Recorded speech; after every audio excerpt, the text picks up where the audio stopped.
नमस्कार दोस्तों, स्वागत है आपका आपके अपने यूट्यूब चैनल एसएल टीच में। दोस्तों, आज की इस वीडियो में मैं आपके लिए लेके आया हूँ क्लास 12th जीव विज्ञान यानी कि बायोलॉजी का जो है मैं आपको इसमें पूरा सॉल्यूशन बताऊंगा, क्वेश्चन नंबर 1 से लेके क्वेश्चन नंबर 19 तक। ठीक है, तो सभी क्वेश्चंस का सॉल्यूशन मैं आपको इस वीडियो में दे दूंगा और इसके पीडीएफ का लिंक आपको डिस्क्रिप्शन मिल जाएगा, आप वहां से जाकर इसे डाउनलोड कर सकते हैं। तो चलिए इस वीडियो को स्टार्ट करते हैं, लेकिन आप अगर हमारे चैनल पर नए हो चैनल को सब्सक्राइब करें और साथ में बेल आइकन दबाना ना भूलें।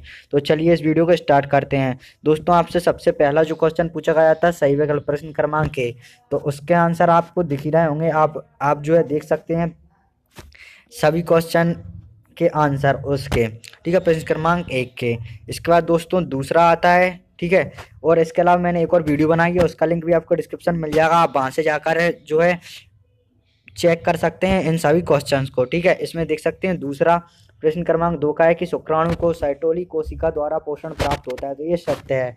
दूसरा है कि मानव में आंतरिक निषेचन होता है, तो ये भी सत्य है। तीसरा है आरएनए में यूरोसिल नहीं पाया जाता, ये असत्य है दोस्तों। तीसरा चौथा है मादा मधुमक्खी में गुणसूत्रों की संख्या 32 होती है, ये सत्य है। पांचवा है आरएनए में राइबोज शर्करा पाई जाती है, तो ये भी सत्य है दोस्तों। तीसरा जो क्वेश्चन आता है वो है यहाँ पर आपसे पूछा गया है, इसमें तीसरा क्वेश्चन रिक्त स्थानों की पूर्ति कीजिए। ठीक है, जिसमें पहला है भ्रूण एवं गर्भाशय के बीच संवाहिनी संपर्क बनाने वाली संरचना को कहते हैं, तो इसको कहते हैं अपरा। ठीक है, प्लेसेंटा।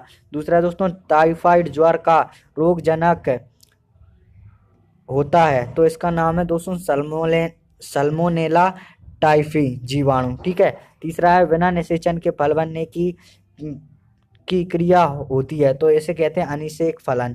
ठीक है, चौथा है बीजाणु विकसित होकर बनाता है, तो इसका आंसर है भ्रूणकोश। क्या बनाता है? भ्रूणकोश बनाता है दोस्तों। चौथा आता है आपका सही सही जोड़ी मिलाइए, जिसमें पहला है ब्लड कैंसर, तो इसका आंसर है दोस्तों ल्यूकीमिया। ठीक है, दूसरा एक्ट्रोसोम, तो ये इसका है शुक्राणु। तीसरा है 1:2 एक संकर क्रॉस। ठीक है, तीसरा है मादा जननांग जायांग। पांचवा है दूध से दही बनना लैक्टोबैसिलस जीवाणु। ठीक है, अब आपसे इसमें जो पांचवा क्वेश्चन पूछा गया था कि लैंगिक जनन किसे कहते हैं, तो आप इसमें देख सकते हैं यहाँ पर आंसर की लैंगिक जनन जब दो जनक नर और मादा आपस में निषेचन करके नए जीव को उत्पन्न करते हैं, इसे लैंगिक जनन कहते हैं। ठीक है, जब दो जनक नर और मादा आपस में निषेचन करके नए जीव को उत्पन्न करते हैं, तो इसे लैंगिक जनक कहते हैं। दूसरा है दोस्तों नेक्स्ट छठवा कि टेस्ट ट्यूब बेबी क्या है, तो इसका आंसर आप देख सकते हैं टेस्ट ट्यूब बेबी क्या है यहाँ पर। तो इसका आंसर देखिए आप क्या है कि इस विधि में दाता स्त्री के अंडे को दाता पुरुष शुक्राणु से प्रयोगशाला में परख नली के भीतर निषेचन कराया जाता है तथा निश्चित समय तक अनुरूपी परिस्थितियों में परिवर्धन के बाद अग्रिम परिवर्धन हेतु स्त्री के गर्भाशय में स्थानांतरित कर दिया जाता है। इस विधि द्वारा जन्मे बच्चों को टेस्ट ट्यूब बेबी कहते हैं। तो ये था आपका छठवां क्वेश्चन। अब चलिए दोस्तों सातवें पर आते हैं। ठीक है, तो सातवें में क्या पूछा गया कि आपको वर्णदाता क्या है। ठीक है, क्या पूछा गया था? वर्णदाता क्या है। दोस्तों, अगर आपने अभी तक इस वीडियो को लाइक नहीं किया है तो लाइक जरूर कर दें। तो यहाँ पर पूछा गया है कि यह एक लिंग, इसका आंसर है दोस्तों वर्णदाता का यह एक लिंग सहलगन रोग है। इसमें मनुष्य को लाल एवं हरे रंग में अंतर नहीं होता है।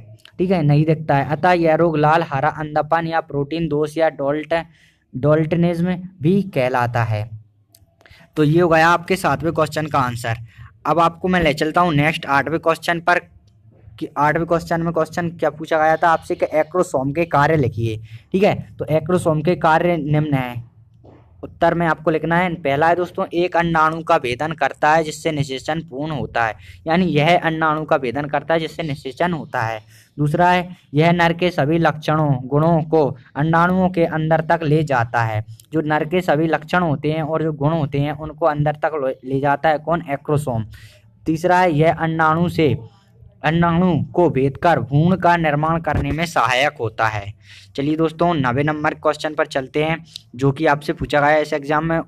तो 9वां क्वेश्चन है कि मेंडल ने प्रयोग के लिए मटर का पौधा ही क्यों चुना। ठीक है, तो इसका आपको आंसर देना था। तो इसमें है कि मेंडल ने अपने प्रयोग में मटर पौधे को चुनने के कई कारण थे। ठीक है, उसने क्यों चुना? तो पहला है दोस्तों, मानव का जीवन चक्र छोटा होता है जिससे प्रयोग करने में कम समय मटर का जीवन चक्र छोटा होता है जिससे प्रयोग करने में कम समय लगता है।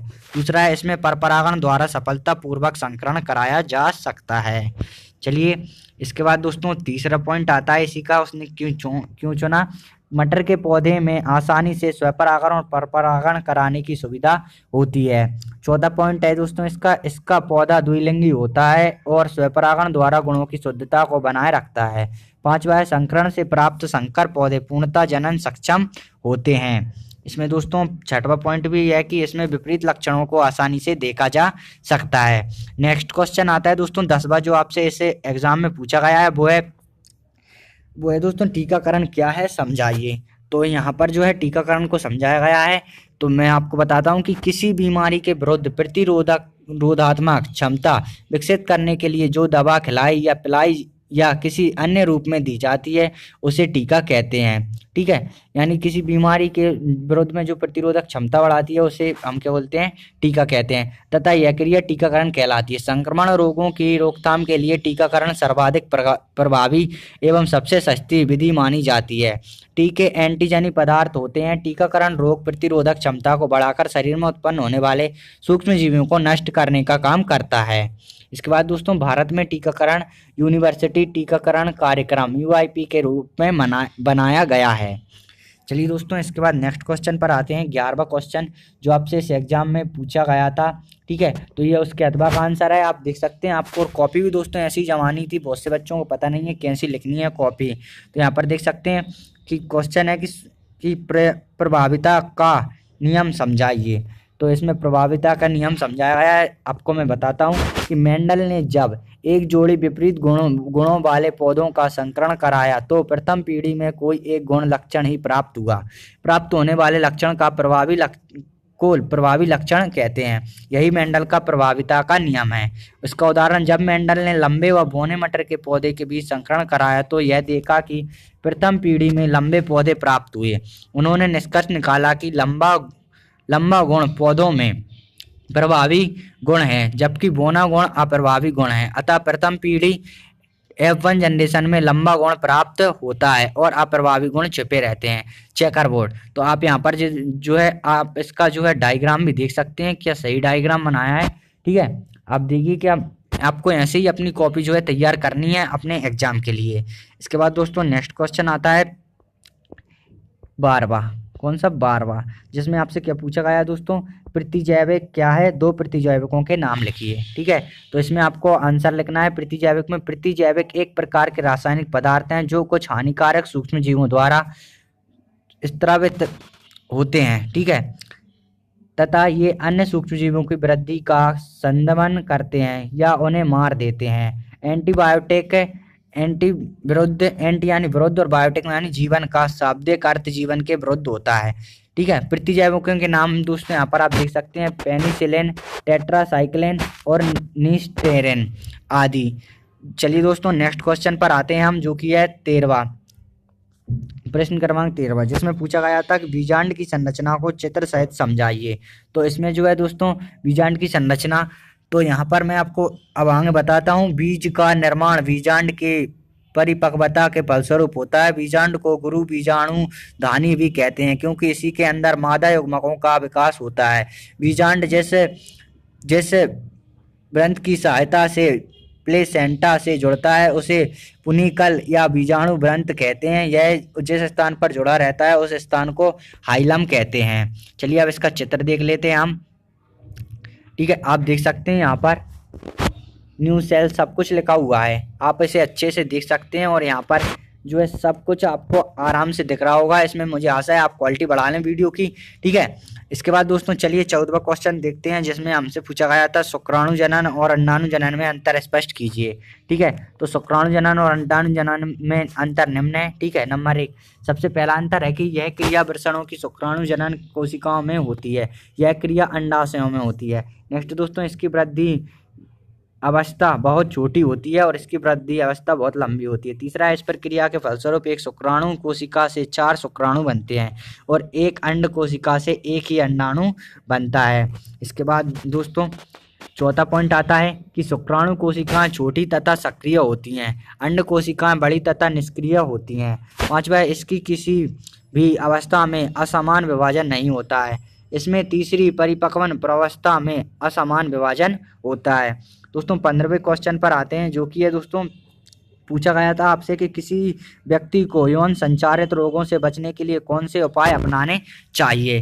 तो इसका आंसर है दोस्तों कि यौन संचारित रोगों से बचने के लिए व्यक्ति को निम्न उपाय अपनाने चाहिए, जिसमें पहला है अधिक व्यक्तियों से यौन संबंध रखने से ऐसे रोग फैलते हैं। ठीक है। तो दूसरा है दोस्तों संक्रमित व्यक्तियों को रुधिर अन्य व्यक्तियों को नहीं चढ़ाया जाना चाहिए। तीसरा है दोस्तों पहले से उपयोग किए गए इंजेक्शन सुइयों का उपयोग ना करें। चौथा है समलैंगिकता से बचें। पांचवा है आंशिक आशंका होने पर तुरंत प्रारंभिक जांच कराएं अथवा योग्य चिकित्सक से मिलें। इसके बाद दोस्तों नेक्स्ट क्वेश्चन पर आते हैं हम, जो इस एग्जाम में आपसे पूछा गया था 16वां। ठीक है। तो 16वां क्वेश्चन है कि आपसे पूछा गया दोस्तों अपूर्ण प्रभाविता को उदाहरण सहित समझाइए। अपूर्ण प्रभाविता, तो इसमें दोस्तों चलिए देखते हैं। अपूर्ण प्रभाविता या सहलंगता दोनों एक ही बात होती है। इसके बाद दोस्तों पूछा गया जब एक गुणसूत्र पर पाए जाने वाले दो जीन्स के आपस में होने की संभावना कम होती है तब इसे अपूर्ण सहलंगता कहते हैं। ऐसा तब होता है जब जीन्स गुणसूत्र दूरस्थ स्थित हों, जिसके कारण क्रॉसिंग ओवर होने पर दोनों जीन्स एक दूसरे से अलग हो जाते हैं। इसके अलग होने की संभावना जीन्स के बीच की दूरी पर निर्भर करती है। उदाहरण मीठी मटर में पुष्प के रंग तथा परागणों के आकार को निर्धारित करने वाले जीन्स अपूर्ण रूप से संलग्न होते हैं। दोस्तों 17वां क्वेश्चन आता है, जो आपसे पूछा गया था डीएनए अंगुली छाप क्या है, इसकी उपयोगिता पर प्रकाश डालिए। तो यहाँ पर इसका आंसर है डीएनए अंगुली छाप। डीएनए अंगुली छाप तकनीक का आविष्कार सन 1986 में एलेक्स जेफरी ने किया। प्रत्येक जीन में डीएनए का एक छोटा हिस्सा होता है। प्राय 90% डीएनए के भाग का कार्य ज्ञात नहीं हो सकता, परंतु डीएनए की संरचना तथा आनुवंशिकता प्रत्येक जीव में विशिष्ट प्रकार की होती है, जो दूसरे व्यक्ति से भिन्नता प्रदर्शित करती है। प्रत्येक जीव का डीएनए क्रम उसके माता व पिता के डीएनए क्रम का संयोग होता है। अब 18वें क्वेश्चन पर आते हैं दोस्तों।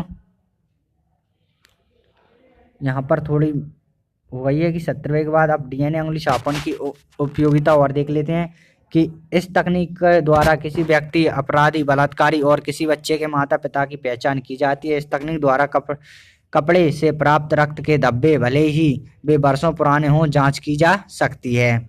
चलिए दोस्तों 18वें क्वेश्चन पर आते हैं, जो इसमें पूछा गया था कि वह क्रियाविधि लिखिए जिससे एड्स विषाणु संक्रमित व्यक्ति से प्रतिरक्षा तंत्र का होश होता है। ठीक है। तो इसमें जो क्वेश्चन पूछा गया है दोस्तों मैं आपको वो बता देता हूँ, HIV वाला। ठीक है। तो यहाँ पर आप देख सकते हैं, यहाँ पर क्या है कि रोग जनकता। ठीक है। तो रोग जनकता के बारे में पूछा गया था यहाँ पर, उसके बारे में आता है HIV का द्विगुणन एवं रोग जनकता। संक्रमित व्यक्ति के शरीर में आ जाने के बाद विषाणु बृहद भक्षकाणु में प्रवेश करता है, जहां उसका RNA जीनोम विलोम ट्रांसफिकेस एंजाइम की सहायता से प्रतिकरण द्वारा विषाणु DNA बनता है। यह विषाणु DNA परपोषी कोशिका के DNA में समाविष्ट होकर संक्रमित कोशिकाओं को विषाणु कण पैदा करने का निर्देश देता है। बृहद भक्षक विषाणु उत्पन्न करना जारी रखते हैं और एक HIV फैक्ट्री की तरह कार्य करते हैं। इसके साथ ही HIV सहायक T लाशिकाणुओं TH में घुस जाता है, प्रतिकृति बनाता है और संतत विषाणु पैदा करता है। यह क्रम बार बार दोहराया जाता है, जिसकी वजह से संक्रमित व्यक्ति के शरीर में सहायक T लाशिकाणुओं की संख्या में उत्तरोत्तर कमी होती है। इस विधि के दौरान बार बार बुखार एवं दस्त आते हैं तथा वजन घटता है। अचानक T लाशिकाणुओं की संख्या में गिरावट के कारण व्यक्ति जीवाणु, विशेष रूप से माइक्रो बैक्टीरिया, विषाणुओं, कवकों, यहाँ तक कि टॉक्सोप्लाज्मा जैसे परजीवियों के संक्रमण का शिकार हो जाता है। रोगी में इससे प्रतिरक्षा न्यूनतम हो जाती है और वह इन संक्रमणों से अपनी रक्षा करने में असमर्थ हो जाता है। ये था दोस्तों 18वां क्वेश्चन। अब आपका लास्ट क्वेश्चन बचा है 19वां, तो उसका ही मैं आपको सॉल्यूशन बता देता हूँ। चलिए जो कि है क्वेश्चन है आपका कि मेंडल के द्विसंकर क्रॉस को रेखाचित्र या चेकर बोर्ड की सहायता से समझाइए। तो आप इसे देख सकते हैं, द्विसंकर मेंडल का द्विसंकर क्रॉस का चेकर बोर्ड है। ठीक है, तो दोस्तों अगर आपको वीडियो को लाइक जरूर करें, और अगर आपने अभी तक इस चैनल को सब्सक्राइब नहीं किया तो चैनल को सब्सक्राइब कर दें और साथ में बेल आइकन दबाना ना भूलें। आप देख सकते हैं ये सभी क्वेश्चन मैंने आपको 19 तक की सॉल्यूशन बता दिया है। तो ये वीडियो देखने के लिए बहुत बहुत धन्यवाद।